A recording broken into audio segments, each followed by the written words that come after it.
The Gambia has developed a very strong bond of bilateral relations with Qatar over the past 17 years, as manifested by the strategic partnership between the two countries. Having spent a 3-day working visit in a country that has proven to be a worthy development partner, could you share with us some of the agreements that you have made and how important are they to our overall development objectives? أعوذ بالله من الشيطان الرجيم بسم الله الرحمن الرحيم الحمد لله رب العالمين الحمد لله رب العالمين الحمد لله رب العالمين. First of all, I want to thank the Almighty Allah for this trip. This trip is seen as the final trip. We have been signing agreements over the years, and you would have realized that not much has been taking place in terms of investment on their side or interaction in terms of trade and other activities. All what we were doing were diplomatic activities with them, and of course bilateral relations at the political and administrative level. Qatar, I think, to better put it, is like if you are a Gambian and you are in Qatar, you are in your second home, because this is the way even Gambians there, Gambian students and workers there are treated. Now, we've signed so many agreements and nothing has been implemented, because there was an agreement that for us was signed about 3 years ago when Bajo was the, I think 3-4 years ago, when Bajo was the ambassador there. Unfortunately, they said they didn't see the agreement, despite the fact that we have a copy of it at the embassy. And that was, that agreement is the key. Without that, there is no way they can invest in any country. And you have realized that today Qatar is one of the biggest investors in sub-Saharan, in fact in Africa. They have more than $2 billion investment in Morocco, almost $500 million investment in Mauritania. In all our neighborhood, maybe except for the Gambia and Guinea-Bissau, they have invested heavily. But the hitch was that there was, before they invest in any country, there must be an agreement on double taxation. And for, as far as our side is concerned, it was signed, I think 4 years ago. And for them, it was signed and they signed too. But for some strange reason, they say it was not signed. So this was the one I went to make sure that we finalize it, because that opens the way for them to come and invest in the Gambia. But also more importantly, you would have realized that when you are in need, you go to your best friends. Last year's rainfall was a disaster. It was no fault of mine or the fault of the government or the fault of any Gambian or the farmers. Allah decided that that is the way, the type of rainfall He was going to give us.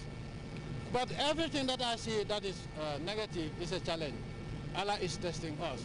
But I also cannot sit around and see Gambians suffer. So when you are in dire need of something, you have to go to your friends. And that is also one reason why I went to Qatar. And by Monday, we are going to have an emergency cabinet meeting to address the issue of the food shortage and the food crisis. Because I was made to understand that the price of meat has jumped to, I think, 150 for I think steak, and 111 for meat and bone. Now, this cannot be attributed to the rainfall. The owners of this cattle are Gambians. Unfortunately, those who sell the meat to us are not Gambians, and this is where the problem is. But I think when some of you who live around here, we know that today I'm the biggest livestock owner in the country. I'm going to address that issue permanently. Now, with regards to the food shortage and the bad harvest, we are also going to address that, because I would rather die than see Gambian starve. And that is why when you are in dire strait, I normally don't beg for food. But of course, when you are hard pressed by circumstances like that, it is better to beg than see your people starve. And that is why when you are begging, also know whom you are going to beg your brother. And that's why we went to Qatar also. Sir, Qatar at one point expressed interest in Gambia's labor force, skillful labor force. Did that at any point feature in your discussions during your 3-day working visit? As I told you earlier on, the most important obstacle was double taxation. Once that is signed, all the others will fall in place. But with regards to the labor agreement, I think last month, they asked for us to give them Gambian qualifications in different categories, which was done about 2 weeks ago, which was given to them. It was only last month that they asked for specific qualifications that we have to list out. So this has been done, and so now we await their reaction, because they said that this is the qualification that they use to advertise on their website, so that Qatari companies that are interested in hiring Gambians would also hire them. But remember that those who are going to hire these people are not the government of Qatar. So as a result also, we have to make sure that there are safeguards in the agreement where Gambians are not exploited, by unscrupulous people. Because any country that you go, there are certain people that do not play by the rules. And so we want to make sure that before any Gambian lives here, he is going to his second home. But the person who may employ him may not share that ideology. So we want to make sure that wherever Gambians go officially, based on an official agreement, they are protected like when they work inside the Gambia. Yes. So very soon maybe they can start. Unfortunately, they don't have cattle there. So fullers should not expect. Oh, they have camels. So you can change. Fullers are very versatile. I don't want to praise myself or anybody, because that is not my nature. But I think this has been the best trip so far since 2008. So and very soon you will see. Yeah. So at the home from nominations for the National Assembly, elections are taking across the country. Yeah. What will be your message to Gambians in relation to the maintenance of peace and stability? I think everybody knows what my stance is. We are not imposing people to love the APRC or love any party. We are also not imposing people to hate a party. This is very simple. Go and vote and go back home. Vote for the person of your choice.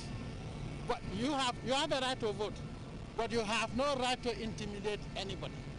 And we are not going to accept any violation, any violence, whether from within the party or outside the party. I think there was an incident that the police have been given instructions to take care of, where I think the governor was at a community center and they burnt it. We are going to set an example on this, because we are not going to allow violence in any form, be it within the APRC or intra-party. Everybody has a right to choice. That is what democracy is all about. Anybody who misbehaves, we are going to set an example, because we are not going to allow any election in the Gambia to be synonymous with elections elsewhere where there's violence. Go and vote and go home. You like somebody, you don't like him, you cannot force people to vote for whom you like. People cannot force you also to vote for somebody you don't want to vote for. So this is my message to Gambia. So we have zero tolerance for violence, drugs, and anything else. Yes. Thank you, Excellency. Thank you.